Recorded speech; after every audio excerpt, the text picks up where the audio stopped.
Assalamualaikum warahmatullahi wabarakatuh. Alhamdulillah masih diberikan nikmat sehat hari ini. Salawat dan salam kita aturkan kepada baginda Nabi besar Muhammad sallallahu alaihi wasallam, yang mana pada hari ini, hari Jumat, merupakan hari yang sangat disenangi oleh baginda Nabi Muhammad sallallahu alaihi wasallam. Semoga dengan sebab kita mencintai beliau, kita pun kelak di akhirat berkumpul dengannya di dalam surganya Allah Subhanahu wa taala. Amin ya rabbal alamin. Karena ini hari Jumat, saya akan menampilkan tentang rukun-rukun khutbah. Kenapa ini saya sampaikan? Karena barangkali siapa saja dari penonton yang mungkin nanti akan ditunjuk untuk naik khatib untuk sholat Jumat. Karena kita tidak tahu. Karena dari generasi ke generasi, yang tua akan meninggal, otomatis yang muda yang akan menggantikan khatib Jumat. Jadi semoga video ini bermanfaat bagi kita semua. Baiklah, rukun berarti sesuatu yang wajib ada, tidak boleh tertinggal. Kalau tertinggal tidak sah, itulah rukun. Jadi rukun khutbah yang pertama adalah membaca alhamdulillah, membaca pujian kepada Allah. Jadi rukun-rukun yang ada di dalam khatib itu semuanya bersifat bahasa Arab. Tidak boleh bahasa Indonesia atau bahasa asing lainnya. Jadi dalam khatib wajib menggunakan bahasa Arab untuk yang rukun-rukunnya.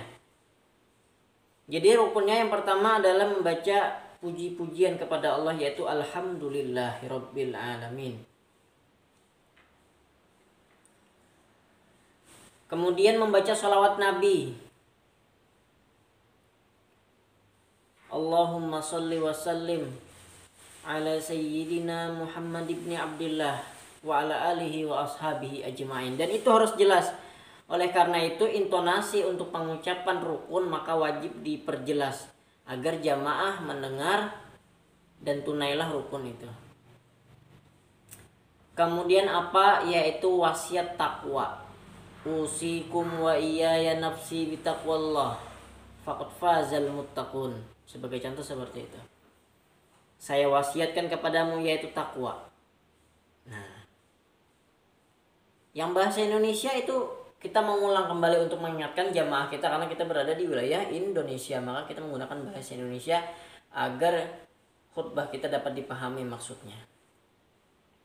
Yang ketiga, wasiat takwa.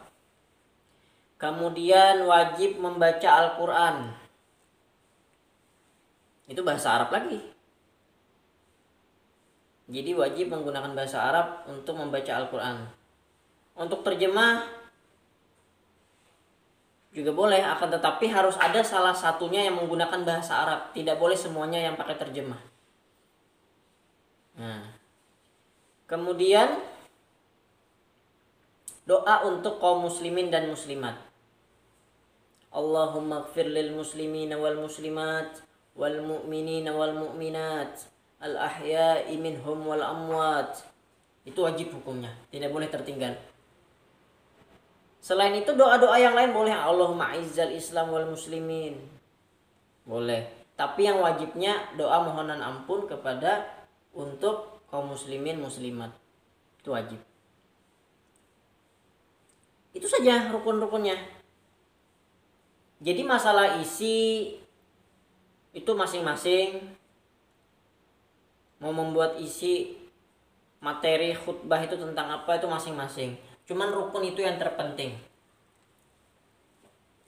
Sebenarnya khutbah itu tidak mesti terlalu lama. Kita sholat zuhur 4 rakaat. Kita sholat Jumat 2 rakaat.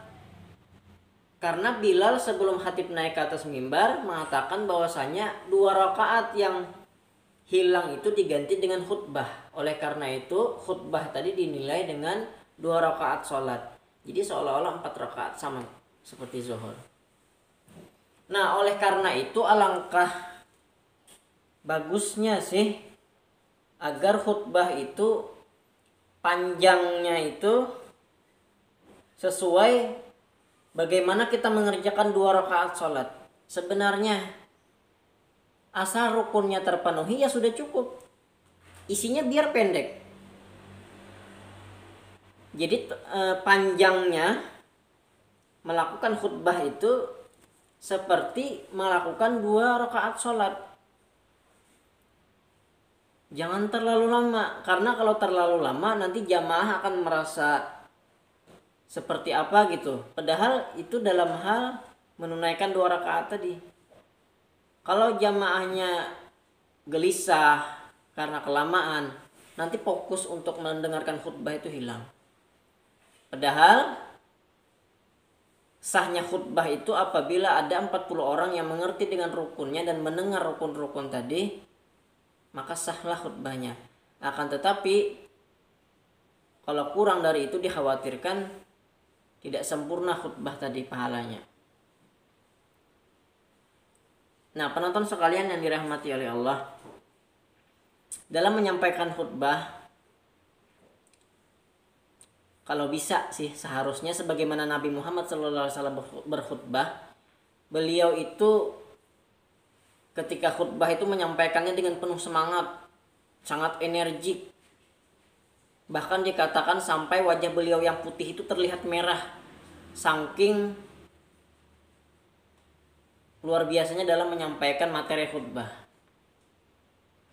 Jadi khutbah jangan yang loyo-loyo, dibangkitkan semangat kaum muslimin. Nanti kalau yang khutbahnya loyo, jamaahnya tidur. Ketika mau sholat baru bangun. Nah, jadi intonasi harus diatur ketika menjadi khatib. Suaranya harus menarik. Tapi terkadang kita juga perlu suara yang rendah agar kita bisa memberi nasihat yang lembut kepada jamaah. Karena nasihat yang terbaik itu kalau menurut saya adalah nasihat yang lembut yang menyentuh kepada hati.